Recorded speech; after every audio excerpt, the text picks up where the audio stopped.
문 닫고 불 꺼진 상가 속출, 소상공인 붕괴. 아래 기사 내용은 뭐 안 보셔도 유추되실 거라 생각 들고요. 자, 이런 기사도 있었어요. 코로나 직격탄 노래 연습장 폐업해 13년만 최대. 요 내용도 안 보셔도 아시겠죠. 자, 여러분들께서는 요거와 요 기사를 보시고 무슨 생각을 하셨어요? 불안과 공포에 휩싸이면서 저 가게 주인은 이런 상가를 왜 샀을까? 저 상가 주인이 내가 아닌 게 천만다행이네. 2번, 이것은 상가를 사라는 하늘의 뜻이여 하면서 좋은 상가들을 다 팔리기 전에 당장 공실상가 임장 가야겠다. 자, 여러분은 어떤 쪽이신가요?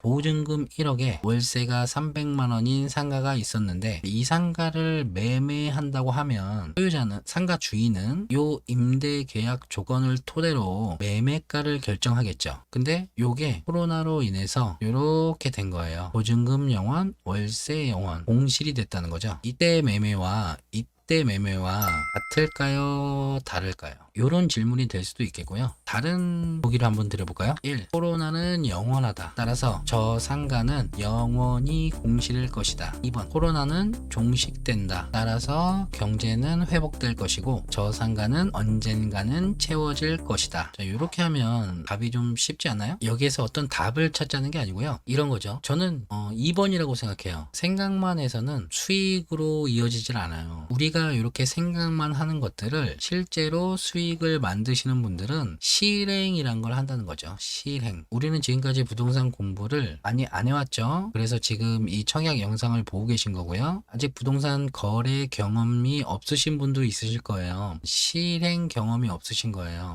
모든 투자가 마찬가지겠지만 자, 우리가 실행을 왜 못하냐, 경험이 없어서 못하는 거라고 생각하거든요. 저는 어떤 내용을 정리하고 고민을 하고 이 결정된 내용을 실행에 옮기셔야 요게 되는 거죠. 요게 되면 나도 모르게 이 경험이란 게 쌓이고요. 이 경험이 쌓이면 자연스럽게 또 새로운 공부를 하게 되고 더 좋은 게 없나 공부를 하게 되고 하다못해 왜 남들은 이런 걸 몰랐을까 라는 고민까지 하게 되고요. 그래서 이 경험을 토대로 요 사이클이 자연스럽게 반복된다. 근데 지금 공부를 처음 시작한 여러분들께서는 이 구간조차도 진입을 못하고 계신 거죠. 그리고 이 공부가 끝나서 이 고민이 길어지다 보면 이 결정을 못 짓는 거예요. 결정을 못 짓는 이유는 공부가 부족하거나 이 경험이 부족해서요. 경험이 있으면 지식이 없더라도 경험을 토대로 이런 형국이 왔으면 다음의 상황이 예측이 되고요. 이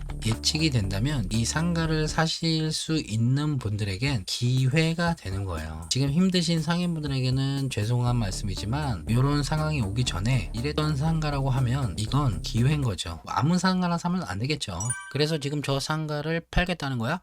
제헤이. Nope. 알만하신 분들이 또 이러신다.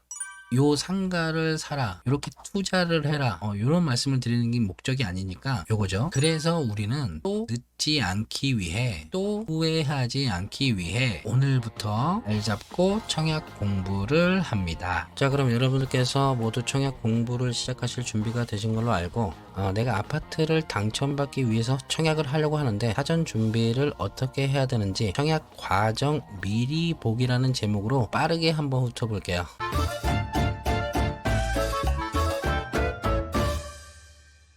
이 그림은 여러분들께서 당첨받을 아파트에 청약을 하기 위해서 준비하실 사항과 분양 과정에 대해서 정리를 한번 해 본 건데요. 청약 통장을 만드셨다면 청약 공부를 하셔야겠죠. 지금 여러분들께서는 이걸 하고 계신 거고요. 청약 준비를 하고 공부를 하고 병행하다가 청약 신청을 하겠죠.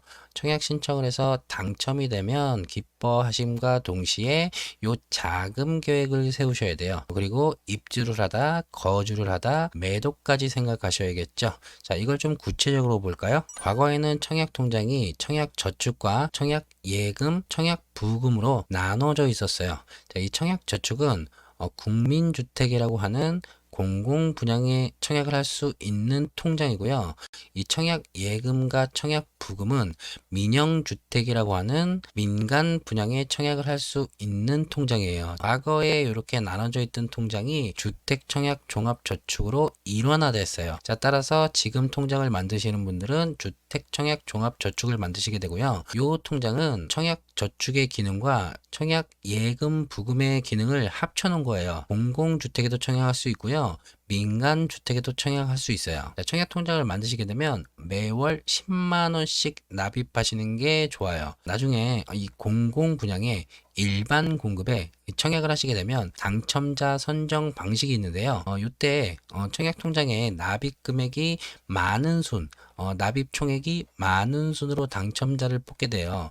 근데 이때 인정 금액이 월 최대 10만 원이에요. 10만 원보다 밑으로 납입을 한다 그러면 그 금액을 인정해 주는 거고, 10만 원보다 더 많은 금액을 납입한다고 해도 10만 원까지만 인정해 주는 거거든요. 일단 청약 통장을 만드시고 매월 10만 원씩 납입을 해라. 당장 자금 여력이 좀 부족하셔서 2만 원이나 3만 원을 납입하실 바에는 일단 그달은 밀리시고 또 밀리시고 모으셔서 10만 원씩 납입을 하세요. 당장 청약을 하실 게 아니라면요. 그리고 청약 공부를 하실 텐데요. 이 청약 공부는 이 청약 제도를 정리하는 거예요. 민영주택에 청약을 해야 유리할까? 공공주택의 청약을 해야 유리한 주택 종류에 맞춰서 전략을 짜셔야 되겠고요. 그리고 이 중에서도 일반 공급에 청약을 할 것이냐, 특별 공급에 청약을 할 것이냐, 아니면 둘 다 청약을 할 것이냐, 본인의 포지션을 잡고 어디를 청약을 해야 유리한지 그 공부를 하시는 거예요. 자, 그리고 청약 준비는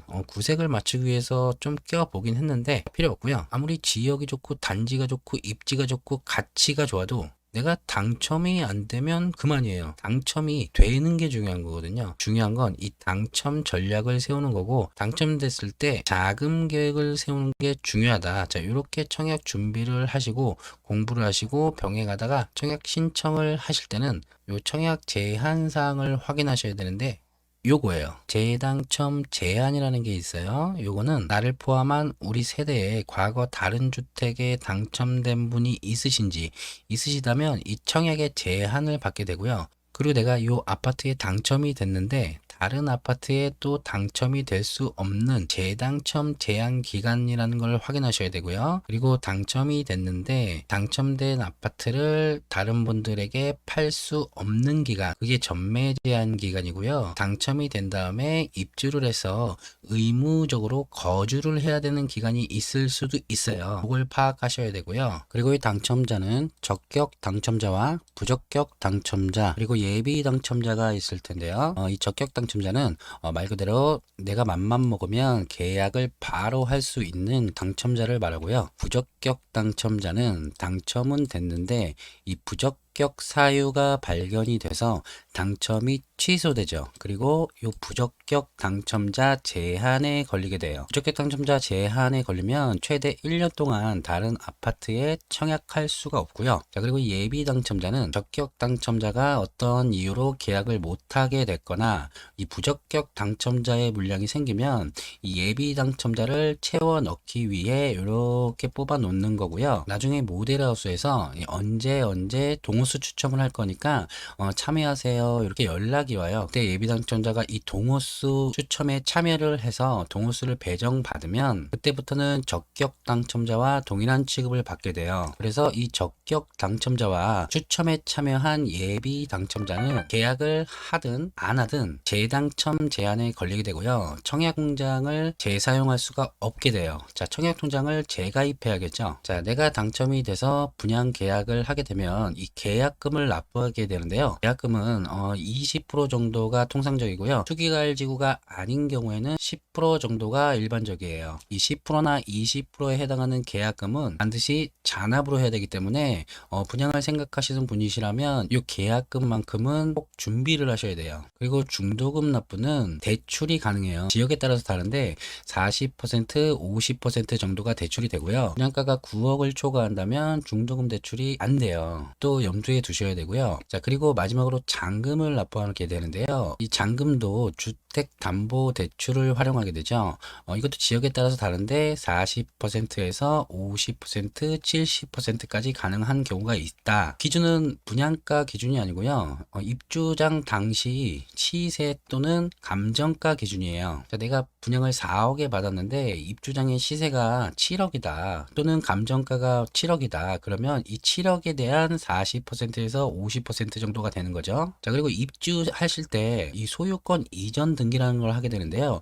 등기의 명의를 내 걸로 가져오는 거죠. 소유권 이전을 할 때 취득세를 생각하셔야 되고요. 그리고 거주 중에 보유세라고 하는 재산세와 종합부동산세를 생각하셔야 되고요. 이 주택을 평생 사실 건 아니잖아요. 매도를 하실 때는 양도 차익이 발생하겠죠. 발생한다면 양도소득세에 대해서 생각을 하셔야 돼요. 자, 그래서 내가 이 주택을 분양을 받는다 그러면 이렇게 여러 가지를 하셔야 되는데, 공부를 하셔야 되고 준비도 하셔야 되고 신청 방법도 아셔야 되고 대출도 공부하셔야 되고 세금도 공부하셔야 된다. 이건 제가 청약 제도를 정리할 때 목차를 만들어 본 건데요. 여기까지 끝낸 것 같아요. 다음 영상부터는 요 지역 우선 공급을 정리하고요.